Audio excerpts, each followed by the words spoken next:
చిత్తూరు జిల్లా కుప్పంలో రెండో రోజు టీడీపీ అధినేత చంద్రబాబు పర్యటించారు. ఈ సందర్భంగా ఒక్కొమ్మలో జరుగుతున్న తన ఇంటి నిర్మాణాన్ని పరిశీలించారు. అనంతరం శాంతిపురం బహిరంగ సభలో చంద్రబాబు పాల్గొన్నారు. ఈ సందర్భంగా ఆయన మాట్లాడుతూ కుప్పంలో తన కులం మతం చూడకుండా అందరి ఇంట్లో పెద్ద కొడుకులా ఉన్నారని, కుప్పం అభివృద్ధి టీడీపీ హయాంలోనే జరిగిందని అన్నారు.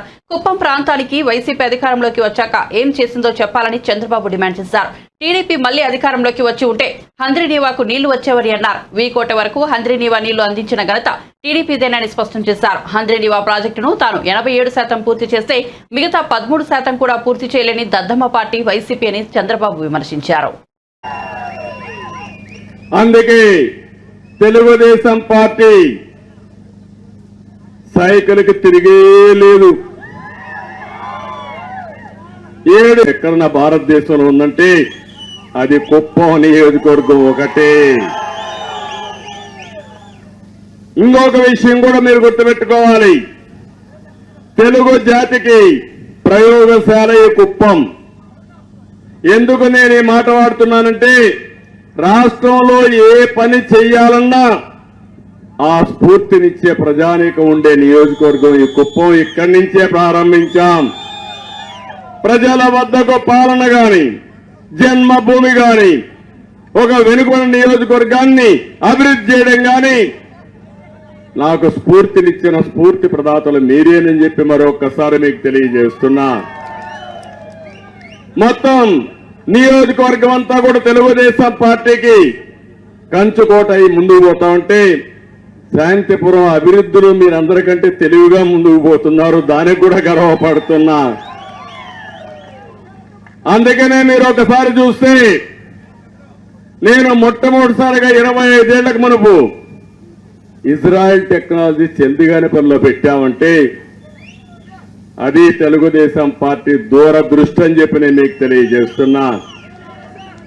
ఆ రోజే నేను ఆలోచించాను, భగవంతుడు మనందరికీ, మన నియోజకవర్గానికి మంచి వాతావరణాన్ని ఇచ్చాడు. పాలార్ రివర్ ఉంది, బంగారు పండించే భూములున్నాయి, మంచి రైతాంగం ఉన్నారు. మీకు చేయూతనిస్తే ఏమైనా చేయగలుగుతారనే ఉద్దేశంతో నేను ఆ రోజు మొదటి ప్రాజెక్ట్ ని ఇక్కడికే తీసుకొచ్చా, ఇజ్రాయెల్ టెక్నాలజీ. కానీ తర్వాత వచ్చిన గవర్నమెంట్ ఏం చేశారో మీరే చూశారు. 2KR 3KR అన్ని పోయినాయి, గుండు సున్న పెట్టారు. ఆ తర్వాత నేను ఆలోచించాను, మైక్రో ఇరిగేషన్ ప్రాధాన్యత ఇచ్చి తుంపర్ల సేద్యం, బిందు సేద్యానికి ప్రాధాన్యత ఇచ్చాను. దానివల్ల 1 ఎకరాకు వాడే నీళ్లు 2.5 ఎకరాలు 3 ఎకరాలకు వాడారు. అదే మరిగా అధిక దిగుబడులు సాధించే అవకాశం వచ్చింది. అన్ని వాణిజ్య పంటలు, కుప్పంలో పండని పంటే లేదు, అన్ని పంటలు వస్తాయి. నిన్నే ఒక రైతు చెప్తున్నారు ఒక ఊర్లో, మొన్న టమాటో రేట్లు బాగా వస్తాయి, ఒక గ్రామంలో ఒకే పంట 5 కోట్లు సంపాదించగలిగారంటే అది మన రైతాంగానికి ఉండే శక్తి అని చెప్పి నేను మీకు తెలియజేస్తున్నా. అందుకనే ఆ రోజు నుంచి పనిచేశాను. ఇప్పుడు ఈ ప్రభుత్వం వచ్చిన తర్వాత మైక్రో ఇరిగేషన్ పోయింది. ఇప్పుడే మా మిత్రులు ఇక్కడికి వచ్చినప్పుడు బ్రహ్మాండంగా సెరికల్చర్ దండా వేశారు. నాకు ఏదైతే నా కలది, ఎక్కువగా ఈ ప్రాంతంలో సెరికల్చర్ రావాలి, పట్టు పరిశ్రమ రావాలి, దీన్ని కూడా లాజికల్ గా తీసుకెళ్లాలి.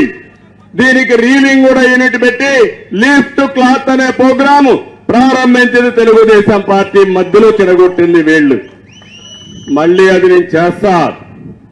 ఒకటే హామీ ఇస్తున్నాం. ఎందుకంటే ఒకప్పుడు మీరు నన్ను చూశారు. నేను ఈ ప్రాంతానికి వచ్చినప్పుడు మొదటి ఎన్నికల్లో, ఇప్పుడు చాలా మంది ఇక్కడ చాలా మంది నాయకులు ఉంటారు, యంగ్స్టర్స్ అంతా ఉన్నారు. తమ్ముళ్ళు 35 సంవత్సరాల వయసు తక్కువ ఉండే వాళ్ళకి నా మొదటి ఎన్నిక మీకు తెలియదు. ఈ నియోజకవర్గం 35 ఏళ్లకు మునుపు ఎట్లుందో ఇప్పుడు ఎట్లుందో తెలియాలంటే ఊరూరు ఒకసారి తిరిగి గత చరిత్ర నెమరేసుకుంటే మీకు అర్థమవుతుంది. అప్పుడు ఒకే ఒక